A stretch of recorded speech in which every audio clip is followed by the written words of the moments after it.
Hello friends, स्वागत है आपका आपके अपने यूट्यूब चैनल इजी ज्ञान पॉइंट में। फ्रेंड्स, आज के हम इस वीडियो में बात करेंगे झारखंड के एक प्रमुख शासन व्यवस्थाओं में से एक मांझी परगना शासन व्यवस्था के बारे में। फ्रेंड्स, इससे पहले वाले वीडियो में हमने आपको बताया था कि झारखंड के बड़े बड़े एग्ज़ाम जैसे कि जेपीएससी, जेएसएससी में झारखंड की जनजातीय शासन व्यवस्था से 16 मार्क्स के क्वेश्चन पूछे जाते हैं। तो फ्रेंड्स, जो हमारा मांझी परगना शासन व्यवस्था है वो उन्हीं में से एक है। तो फ्रेंड्स, आप इसे ध्यान दें। वीडियो स्टार्ट करने से पहले अगर अभी तक आपने हमारे चैनल को सब्सक्राइब नहीं किया है तो सब्सक्राइब करें, ताकि आगे आने वाली वीडियो की नोटिफिकेशन सबसे पहले आपको मिलती रहे। तो चलिए फ्रेंड्स, इस वीडियो को स्टार्ट करें। तो फ्रेंड्स, सबसे पहले आपको बता दें कि मांझी परगना शासन व्यवस्था है क्या। तो फ्रेंड्स, संथाल जनजातियों की जो सबसे प्रचलित इनकी शासन व्यवस्था होती है उसे ही मांझी परगना शासन व्यवस्था के नाम से जाना जाता है, या फिर फ्रेंड्स इसे ऐसा भी कहा जा सकता है, संथाल जनजातियों के द्वारा चलाई जाने वाली इनकी अपनी जो शासन व्यवस्था होती है उसे ही हम मांझी परगना शासन व्यवस्था के नाम से जानते हैं। तो फ्रेंड्स, इस वीडियो में हम संथाल जनजाति के बारे में जानेंगे और इनके शासन व्यवस्था के बारे में कि ये शासन व्यवस्था किस प्रकार चलाते थे। तो फ्रेंड्स, सबसे पहले आपको बता दें संथाल जनजाति के बारे में। तो फ्रेंड्स, संथाल जनजाति जो कि संथाली भाषा का प्रयोग करते हैं और इनकी जो लिपि है वो ओलची की लिपि है। जी फ्रेंड्स, ये जनजाति संथाली भाषा बोलते हैं और इनकी लिपि जो है वो ओलची की लिपि है। तो आप इसे ध्यान में रखें। इन्हें प्रजाति के आधार पर प्रोटो एस्ट्रोलाइड समूह में रखा जाता है और भाषा के आधार पर इन्हें ऑस्ट्रिक भाषा समुदाय में रखा जाता है। तो फ्रेंड्स, आप इन्हें भी ध्यान में रखें। बात करें इनके सर्वाधिक निवास के बारे में। तो फ्रेंड्स, झारखंड में संथाल जनजाति का जो सर्वाधिक निवास है वो संथाल परगना के एरिया में है। जी फ्रेंड्स, संथाल परगना प्रमंडल में संथाल जनजाति सबसे अधिक निवास करते हैं। फ्रेंड्स, इसे हम आपको मैप से आपको बता दें। तो देखिए फ्रेंड्स, ये हमारा पूरा झारखंड का मैप है। इसमें से हमारा जो संथाल परगना का एरिया है वो यहाँ से लेकर ये वाला जो एरिया आता है वो हमारा संथाल परगना का एरिया आ जाता है। इसमें कुल 6 ज़िले हैं, जिसमें से दुमका, देवघर, गोड्डा, पाकुड़, जामताड़ा और साहेबगंज है। तो फ्रेंड्स, इन्हीं क्षेत्रों में संथाल जनजाति सबसे अधिक मात्रा में निवास करते हैं झारखंड के अन्य क्षेत्रों के मुकाबले। तो फ्रेंड्स, आप इन्हें भी ध्यान में रखें। फ्रेंड्स, आपको जानकारी के लिए बता दें कि संथाल जनजाति का यहाँ निवास कैसे हुआ। तो फ्रेंड्स, इसे हम सिर्फ जानकारी के लिए बता रहे हैं, आप इसे ज़्यादा ध्यान नहीं दीजिएगा, क्योंकि ये एग्ज़ाम के लायक क्वेश्चन यहाँ से नहीं बनते हैं। सिर्फ हम इसे आपको जानकारी के लिए बता रहे हैं। तो फ्रेंड्स, संथाल जनजाति पहले प्रारंभ में हजारीबाग के इलाकों में निवास करते थे। जी फ्रेंड्स, ये जनजाति पहले हजारीबाग के क्षेत्र में निवास करते थे। उसके बाद ये यहाँ से स्थानांतरित होकर बंगाल के पुरुलिया ज़िले में चले गए। तो फ्रेंड्स, जब ये यहाँ से स्थानांतरित होकर वहाँ चले गए तो ये पुरुलिया ज़िले में भी काफ़ी सालों तक रहे।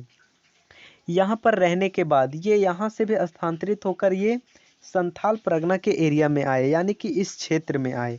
तो फ्रेंड्स, आपको जानकारी के लिए बता दें तो फ्रेंड्स, संथाल जनजाति जो है वो कृषि कार्य करने के लिए कुशल होते थे, यानी कि फ्रेंड्स ये कृषि कार्य में अच्छे जानकार थे, ये कृषि कार्य अच्छे ढंग से करते थे। तो फ्रेंड्स, ये किसी कृषि कार्य सही ढंग से करते थे। तो आपको बता दें, जब ये पुरुलिया ज़िले से स्थानांतरित होकर संथाल परगना के एरिया में आए तब फ्रेंड्स इस क्षेत्र में 2 और जनजाति रहा करते थे। पहला हमारा है माल पहाड़िया जनजाति और दूसरा हमारा है सोरिया पहाड़ी जनजाति। जी फ्रेंड्स, जब ये संथाल परगना के एरिया में आए तो उस समय इन क्षेत्रों में ये 2 अन्य जनजाति पहले से निवास करते थे।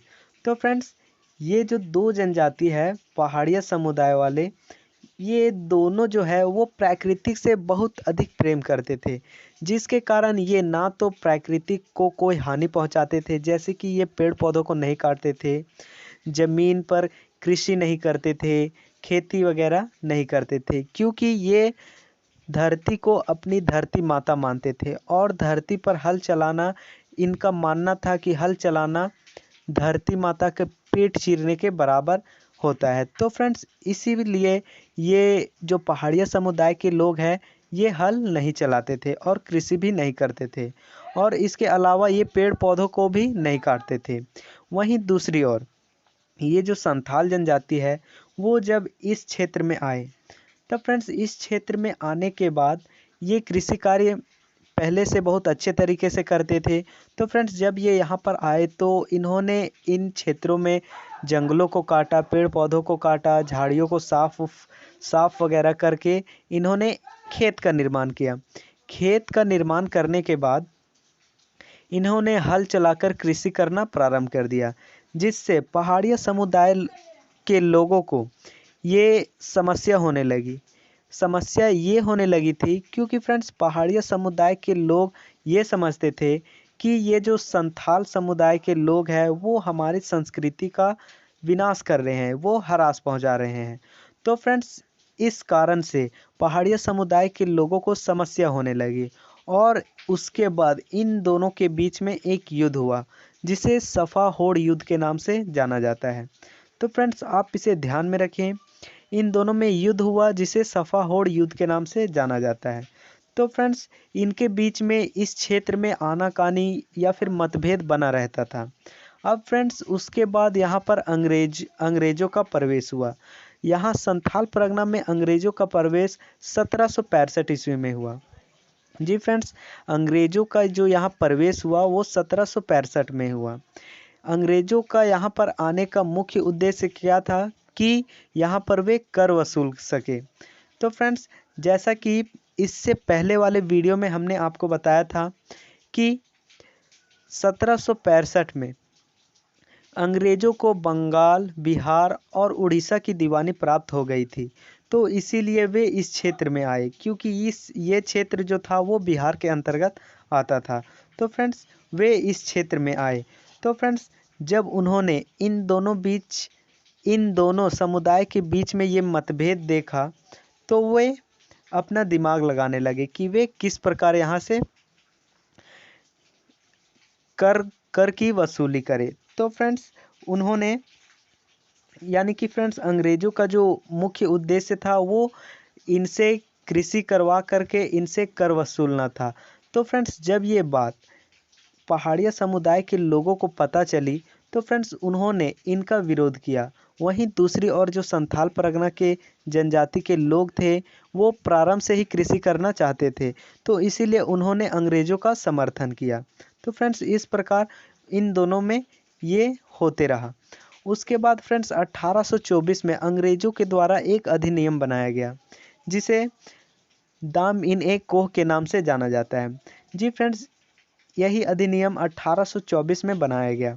इस अधिनियम के अंतर्गत अंग्रेज जो है वो किसी भी ज़मीन का सर्वेक्षण करके उसे सरकारी ज़मीन घोषित कर देती थी। तो फ्रेंड्स इस अधिनियम का ये नियम था। तो फ्रेंड्स उसी के अंतर्गत 1833 से 1834 में अंग्रेज़ों ने बिहार के भागलपुर जिला से लेकर के झारखंड के साहेबगंज जिला तक 1338 वर्ग मील में एक सर्वेक्षण किया, और उस सर्वेक्षण को करने के बाद उसे सरकारी ज़मीन के रूप में उसे घोषित कर दिया दामिन ए कोह के अंतर्गत। तब फ्रेंड्स उस ज़मीन को यानी कि जितना वे सर्वेक्षण किए थे वो उस ज़मीन को इसी अधिनियम के नाम पर उसका नाम भी दामिने को रख दिया गया, और इसके ऊपरी क्षेत्र में इन्होंने पहाड़िया समुदाय के लोगों को रहने के लिए दे दिया, और इसके निचले क्षेत्र में यानी कि संथाल परगना के बाकी एरिया में इन्होंने संथाल समुदाय के लोगों को रहने के लिए दे दिया। क्योंकि फ्रेंड्स संथाल जनजातियों से ये कर की उम्मीद कर रहे थे, क्योंकि ये कृषि करना चाह रहे थे, और ये कृषि करते तभी अंग्रेज इनसे ये कर वसूल कर पाते, और पहाड़िया समुदाय से इनको कोई भी कर की उम्मीद नहीं थी। तो फ्रेंड्स इसीलिए वे उनके बारे में ज़्यादा सोच नहीं रहे थे, वो सिर्फ संथालों के बारे में ही सोच रहे थे। तो इसीलिए फ्रेंड्स अंग्रेज़ों ने इन क्षेत्रों को संथाल जनजातियों को दे दिया। तो फ्रेंड्स आप इसे ध्यान में रखें। और फ्रेंड्स धीरे धीरे समय बीतता गया और अंग्रेज़ों की नियुक्तियां यहाँ और होने लगी और अधिकारी आने लगे, और फिर जमींदारों का भी परिताड़ना बढ़ गया संथालों के खिलाफ। तब फ्रेंड्स उसके बाद संथालों ने एक बड़े स्तर पर एक विद्रोह किया जिसका नाम संथाल विद्रोह के नाम से हम जानते हैं।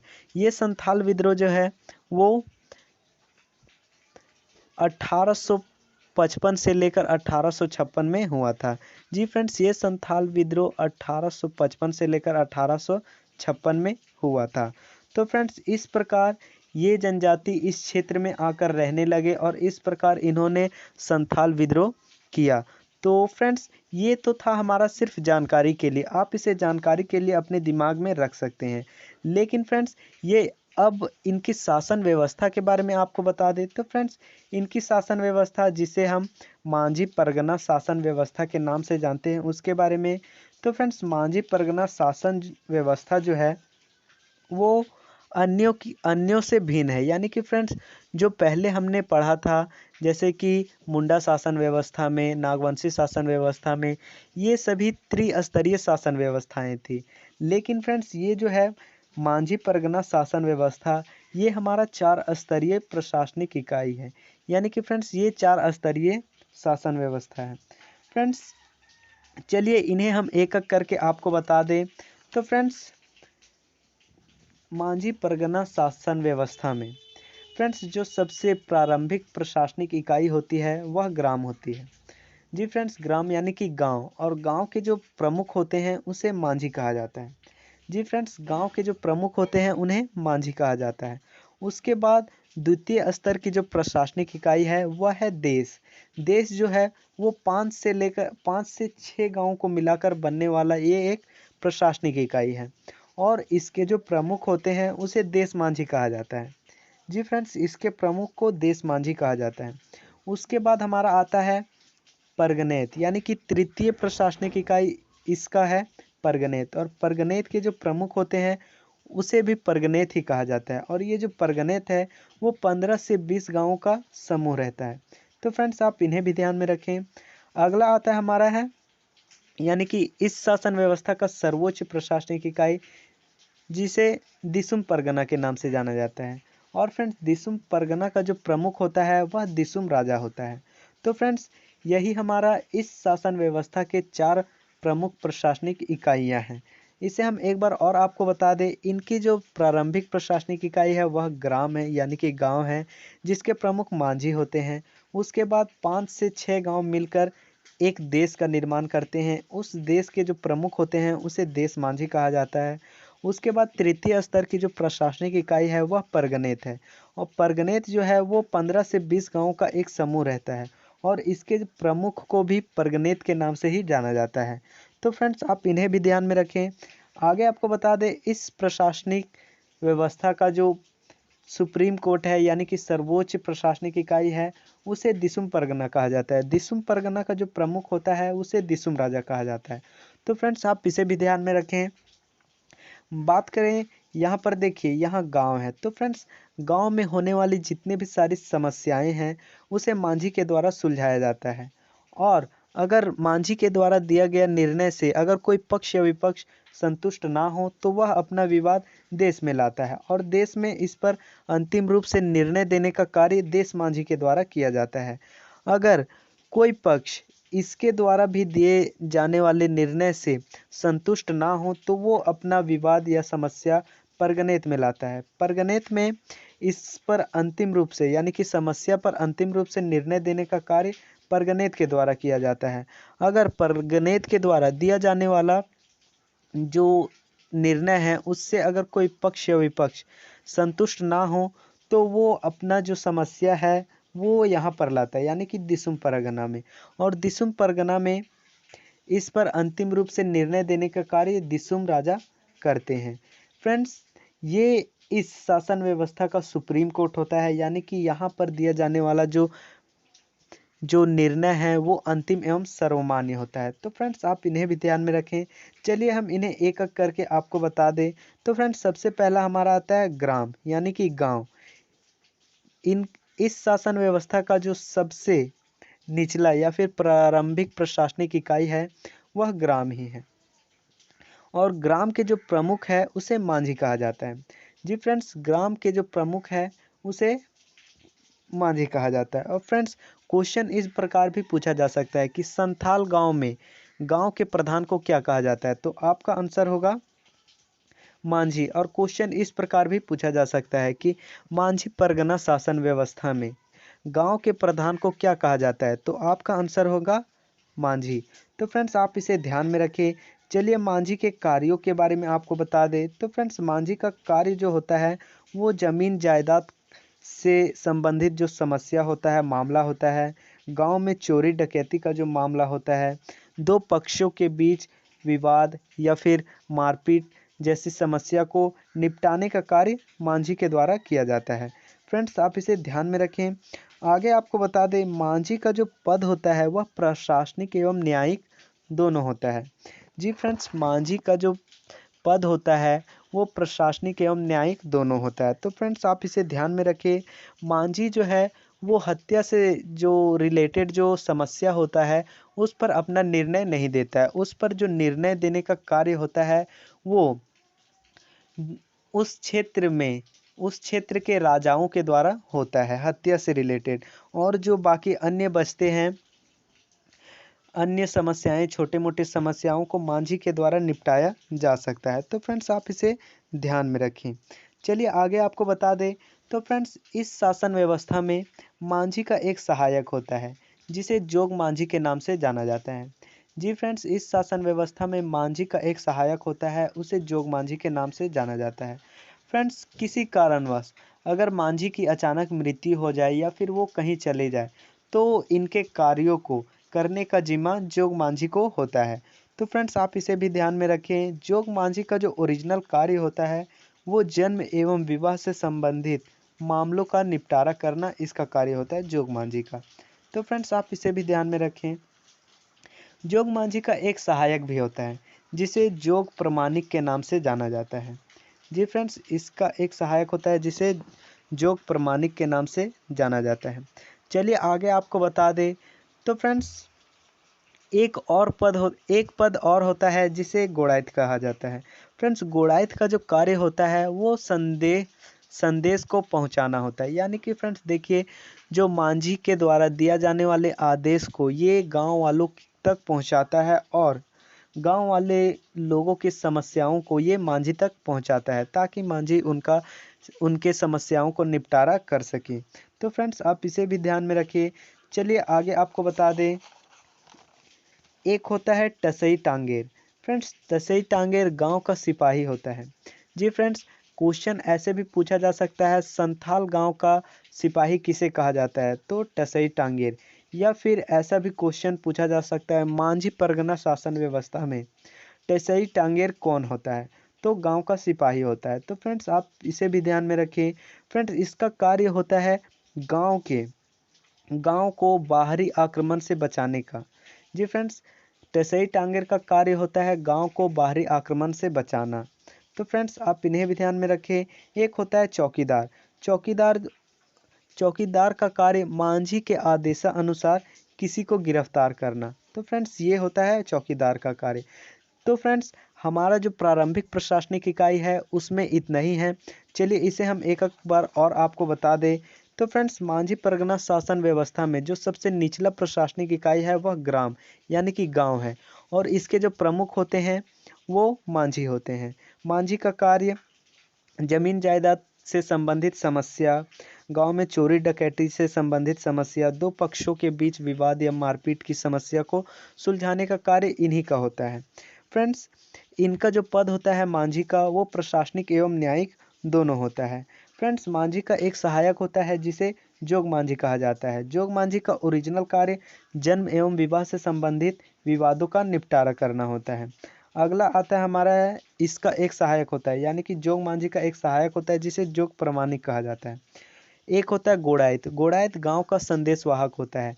संदेशवाहक यानी कि फ्रेंड्स, मांझी के द्वारा दिए जाने वाले कोई भी सूचना को गांव वालों तक पहुंचाना और गांव वालों की समस्याओं को मांझी तक पहुंचाने का कार्य इसी का होता है। एक होता है टसई टांगेर। टसई टांगेर गांव का सिपाही होता है। एक होता है चौकीदार। चौकीदार का कार्य मांझी के आदेशानुसार किसी को भी गिरफ्तार करना। तो फ्रेंड्स ये था हमारा मांझी परगना शासन व्यवस्था की इनकी प्रारंभिक प्रशासनिक इकाई में से एक। आगे आपको बता दें तो फ्रेंड्स यानी कि द्वितीय स्तर की प्रशासनिक इकाई जो है देश। देश के जो प्रमुख होते हैं उसे देश मांझी कहा जाता है। फ्रेंड्स मांझी परगना शासन व्यवस्था में इनका जो द्वितीय स्तर की जो प्रशासनिक इकाई है उसे देश कहा जाता है। इस देश का जो निर्माण होता है वो 5 से 6 गाँव को मिलाकर एक देश का निर्माण होता है। इसके प्रमुख देश मांझी कहलाते हैं। फ्रेंड्स देश मांझी का कार्य क्या होता है इसके बारे में आपको बता दें तो फ्रेंड्स 2 या 2 से अधिक गाँव के बीच में होने वाले विवाद या फिर मारपीट को सुलझाने का कार्य इसके द्वारा होता है। या फिर फ्रेंड्स मांझी के द्वारा दिया जाने वाले निर्णय पर कोई पक्ष या विपक्ष अगर संतुष्ट ना हो तो वो अपना विवाद को देश में लाता है और देश में उस पर अंतिम रूप से निर्णय देने का कार्य देश मांझी का होता है। तो फ्रेंड्स देश में हमारा इतना ही था। इससे हम एक बार और आपको बता दें देश ये होता है मांझी परगना शासन व्यवस्था का द्वितीय स्तर की प्रशासनिक इकाई। इसके प्रमुख देश मांझी होते हैं। देश मांझी का कार्य 2 या 2 से अधिक गांव के बीच में होने वाली समस्याओं को निपटाना होता है या फिर मांझी के द्वारा दिए जाने वाले निर्णय जो कि कोई पक्ष या विपक्ष संतुष्ट ना हो तो वो अपना विवाद यहाँ पर लाता है और यहाँ पर ये उसका निपटारा करने का कार्य करता है। तो फ्रेंड्स आगे आपको बता दें यानी कि तृतीय स्तर की प्रशासनिक इकाई मांझी परगना शासन व्यवस्था में तृतीय स्तर की प्रशासनिक इकाई परगनेत है। परगनेत के बारे में आपको बता दें तो फ्रेंड्स मांझी परगना शासन व्यवस्था में 15 से 20 गांव को मिलाकर बनने वाली जो प्रशासनिक इकाई है वह परगनेत है और परगनेत के जो प्रमुख होते हैं वो परगनेत ही होते हैं। फ्रेंड्स इसका कार्य क्या होता है इसके बारे में आपको बता दें तो फ्रेंड्स देश में अंतिम रूप से निर्णय देने का कार्य देश मांझी करते हैं। देश मांझी द्वारा दिए जाने वाले निर्णय से अगर कोई पक्ष या विपक्ष संतुष्ट ना हो तो वो अपना विवाद या समस्या को परगनेत में लाते हैं जहां पर परगनेत के द्वारा इस पर अंतिम रूप से इस पर निर्णय दिया जाता है। तो फ्रेंड्स इसका कार्य ये होता है। चलिए इसे हम एक बार और आपको बता दें तो फ्रेंड्स मांझी परगना शासन व्यवस्था में इनके तृतीय स्तर की जो प्रशासनिक इकाई होती है वो परगनेत होती है। फ्रेंड्स परगनेत 15 से 20 गाँवों को मिलाकर बनने वाली इनकी प्रशासनिक इकाई होती है जिनके प्रमुख को भी परगनेत कहा जाता है। परगनेत का कार्य होता है जो देश मांझी के द्वारा समस्या ना सुलझाया पाया जा रहा हो उसको सुलझाने का कार्य इनके द्वारा किया जाता है। तो फ्रेंड्स चलिए आगे आपको बता दें यानी कि इस शासन व्यवस्था के सर्वोच्च प्रशासनिक इकाई दिसुम परगना के बारे में। फ्रेंड्स दिसुम परगना ये मांझी परगना शासन व्यवस्था की सर्वोच्च प्रशासनिक इकाई है। इनके प्रमुख को दिसुम राजा के नाम से जाना जाता है। तो फ्रेंड्स आप इसे ध्यान में रखें। दिसुम राजा का कार्य क्या होता है उसके बारे में आपको बता दें तो फ्रेंड्स परगनेत के द्वारा दिए जाने वाले निर्णय से अगर कोई पक्ष या विपक्ष संतुष्ट ना हो तो वो अपना समस्या इसके पास लाता है दिसुम राजा के पास। उस पर ये अंतिम निर्णय देते हैं और फ्रेंड्स इस शासन व्यवस्था में दिसुम राजा द्वारा दिए गए निर्णय इस शासन व्यवस्था का अंतिम एवं सर्वमान्य होता है। तो फ्रेंड्स आप इसे ध्यान में रखें। इसीलिए मांझी परगना शासन व्यवस्था में दिसुम परगना को इस शासन व्यवस्था का सुप्रीम कोर्ट कहा जाता है। तो फ्रेंड्स आप इसे ध्यान में रखिए। चलिए इसे एक बार और आपको बता दें दिसुम परगना के बारे में। तो फ्रेंड्स दिसुम परगना मांझी परगना शासन व्यवस्था का सर्वोच्च प्रशासनिक इकाई है जिसके प्रमुख को दिसुम राजा के नाम से जाना जाता है। इसका कार्य होता है कि परगनेत द्वारा कोई भी समस्या अगर नहीं सुलझ रही है तो उसको सुलझाने का कार्य इसके द्वारा किया जाता है और दिसुम राजा के द्वारा दिया जाने वाला निर्णय अंतिम एवं सर्वमान्य होता है इस शासन व्यवस्था में। तो फ्रेंड्स आप इसे ध्यान में रखें। चलिए आगे आपको बता दें तो फ्रेंड्स इसमें कुछ अन्य और भी पद होते हैं जैसा कि नायके का जो कार्य होता है ये संथाल जनजाति में धार्मिक से संबंधित जितने भी सारी समस्या होते हैं विवाद होते हैं उस पर अंतिम रूप से निर्णय देने का कार्य नायके के द्वारा किया जाता है। तो फ्रेंड्स आप इसे ध्यान में रखें। नायके ये संथाल जनजाति में धार्मिक से संबंधित जितने भी सारे वाद विवाद होते हैं उस पर अंतिम रूप से निर्णय देने का कार्य करता है। अगला आ जाता है कुडार नायके। कुडार नायके इसका सहायक होता है, यानी कि नायके का सहायक को कुडार नायके के नाम से जाना जाता है। इसका कार्य होता है गांव के बाहर जितने भी सारे देवी देवताएं रहती है उनको पूजने का कार्य कुडार नायके के द्वारा किया जाता है। तो फ्रेंड्स आप इसे भी ध्यान में रखें। तो फ्रेंड्स 1856 में यूल रूल के अनुसार मांझी परगना शासन व्यवस्था को मान्यता दी गई है। तो फ्रेंड्स आप इसे भी ध्यान में रखें क्योंकि ये काफ़ी इंपॉर्टेंट हो जाता है। 1856 में यूल रूल के अनुसार मांझी परगना शासन व्यवस्था को मान्यता दी गई है। तो आप इन्हें भी ध्यान में रखें। चलिए आगे आपको बता दें, मांझी परगना शासन व्यवस्था में जो जितने भी सारे पद होते हैं वो सभी उन सभी के बदले उनको ज़मीन दिया जाता है, यानी कि फ्रेंड्स उन सभी को उनके कार्यों के बदले उनको ज़मीन दिया जाता है। तो फ्रेंड्स आप इसे भी ध्यान में रखें। और फ्रेंड्स जितने भी सारे पद होते हैं उनका चुनाव माघ महीने में होता है, और जिस दिन इनका चुनाव होता है उस दिन को माघसिम के नाम से जाना जाता है। तो आप इन्हें भी ध्यान में रखें। जी फ्रेंड्स, जिस दिन इन पदों के लिए चुनाव होता है उस दिन को माघसिम के नाम से जाना जाता है और वो माघ महीने में होता है। तो फ्रेंड्स आप इसे ध्यान में रखें। आई होप फ्रेंड्स आपको वीडियो पसंद आया हो। अगर इससे रिलेटेड कोई भी अगर डाउट हो, कन्फ्यूजन हो तो आप कमेंट बॉक्स में ज़रूर लिखें। मिलते हैं अगले वीडियो में, तब तक के लिए जय हिंद।